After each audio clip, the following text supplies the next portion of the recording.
Welcome to Season 2. Last season, we built an AI engineer's toolkit from scratch, and right at the end, we taught a model to call our own Python functions. This season, we take that one idea and turn it into something far more powerful by adding a single thing, a loop. That loop is the entire difference between a chatbot that answers once and an agent that works toward a goal, looking things up, running code, and deciding its own next move until the job is done. And like always, we build it by hand. No framework, no magic, no cloud bill. So let's strip away the buzzword. An agent. Underneath is just four things. 1. An LLM, the brain, the part that decides what to do next. 2. Tools. Actual functions it's allowed to run, so it can look something up or do real work instead of just talking. 3. A loop. It acts, it sees the result, and it decides again, over and over. And 4, a stop condition, a way to know when it's finished, and a safety belt so it can never run forever. That's the whole thing. Everything fancy you've heard of, React, planning, multi-agent systems, is just decoration on top of those 4 pieces. Here's the loop in one picture. We call the model with the conversation so far and the list of tools it's allowed to use. Then we ask one question. Did it request a tool? If it did, we run that tool, append the result to the conversation, and loop straight back around, so the model can see what came back and decide what to do next.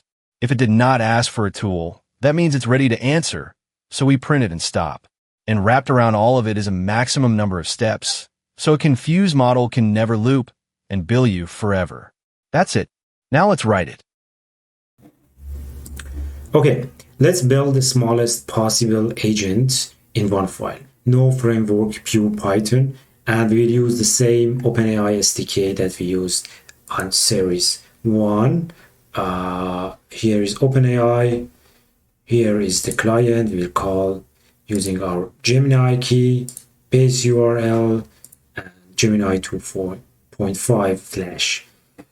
We will use some functions here, give these tools to our agent so it can decide whether it needs the tools to call them and get the results from there or not. The first thing is the population. We will give the population of France, Germany, and Switzerland here. And the model can't possibly know these numbers, so it has to ask. And we have a calculator here because language models are generally bad at big numbers or math. Notice it's locked down to digits. If you see it, so we have the calculate, we have the get population functions, and our model can't generally get those numbers from itself. It should call these functions. So we will map each function with the name, get population, calculator, and define the tools lists for our LLM or agent. So we have the type, both are functions. We have the function as a dictionary here again, with the name, with the description, and with the parameters it needs to have to call them. So here comes the tasks for our first agent. France and Germany merge into one country. If their combined population then grows by 5%, how many people is that? Use the tools for the lookup and the math. So it's some kind of problems that need an agent. So it can't just answer this by one run or go through one inference of the model or ask it and get the results. It needs to call tools. It needs to run multiple times. Here is our message. We add a cap here because if you don't do it, it may have some errors and it will run forever. You will be out of credit. So always add a cap onto that. And then we will add a for loop for our agent. So the entire idea and other things in this series is just a loop for our agent. So we go through this loop to the maximum steps and try to solve the problem up to this maximum step. So the first time we do the completion, we have the model, we have the message, and we have the tools. And how we understand that we got the result if our message doesn't have any tool calls. It means we have some strings, it got the answer.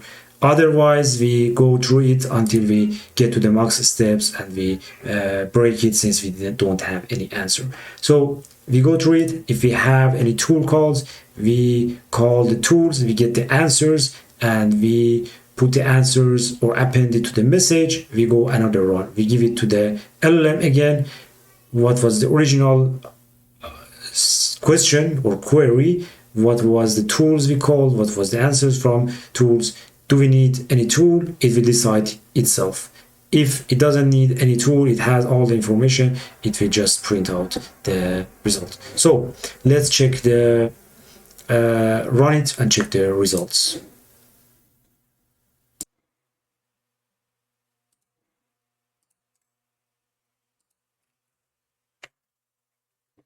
So here is our task.